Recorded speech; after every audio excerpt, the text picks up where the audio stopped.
climate change is real. And what's worse is America's not ready for it. The bad news does not stop there.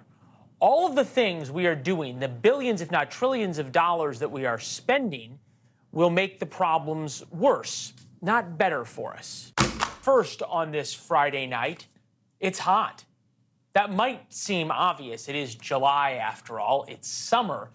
But much of America's media is in full climate meltdown. According to our friends at CNN, the time to act is running out. It is hotter than, well, hotter than perhaps any other time in the past 100,000 years or so. Perhaps, or perhaps not. We don't really know. We heard from a lot of you about our past two stories on the heat. Live looks now at Death Valley, 122 degrees. Phoenix, 113. Dubai, 93. Houston, Texas, 99. Persian Gulf Airport reached 150 degrees. Not quite the temperature of the sun, but you know. Anchors across America are in full climate change meltdown. It's like the heat melted away any common sense.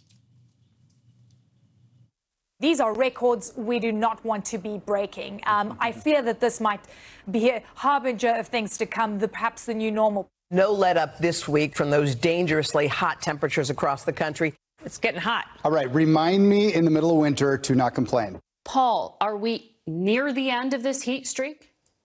Not at all. It is hot.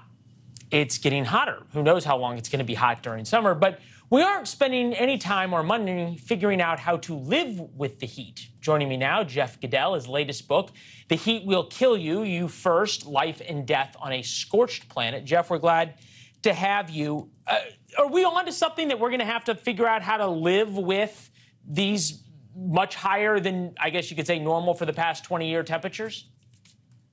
Yeah, we are going to have to learn to live with it. And one of the reasons is because we continue to burn fossil fuels, which is putting CO2 into the atmosphere, which is what's driving all this heating. And so as long as we continue burning fossil fuels, we are going to continue to have to deal with these kind of climbing temperatures and extreme heat events.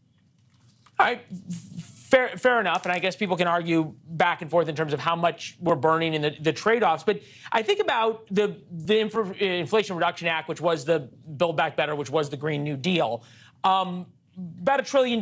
Worst case scenario, there would be a reduction of 0.0009 degrees by 2100.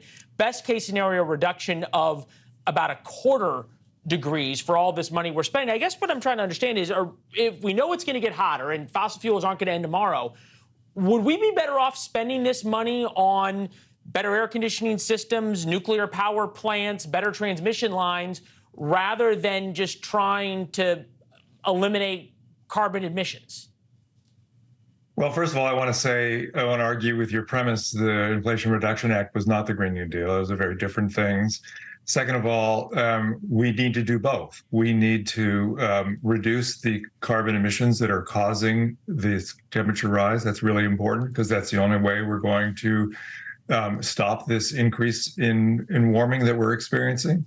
And we do also need to adapt. We do also need to think differently about how we live, about building shade structures, about living in a hotter climate. And we need to do both things at the same time. Right. I'd love to do everything at the same time, but when you got a finite amount of money, which is an odd thing to say in Washington because they seem to think we have an unlimited amount of money here, but I digress. You got $1 trillion. Is it better to spend it on a 1/4 degree reduction? And that's if China and Russia and India all play along, which they're not going to do. Or is it better to spend it on nuclear power plants, transmission lines, shade structures, all the things that you lay out in terms of actually living with this heat? Well, again, it's not an either or question. You know, we need to do both. And respectfully, and I'll give you the last word, I promise. But it kind of, when you have a limited budget, it kind of is an either or. We got to decide to spend the money here, or we got to decide to spend the money there. You're the expert. If you got to pick one to save, to make us all comfortable for the next however many years we're here, isn't it better to spend it on living with the heat that you say is going to be here?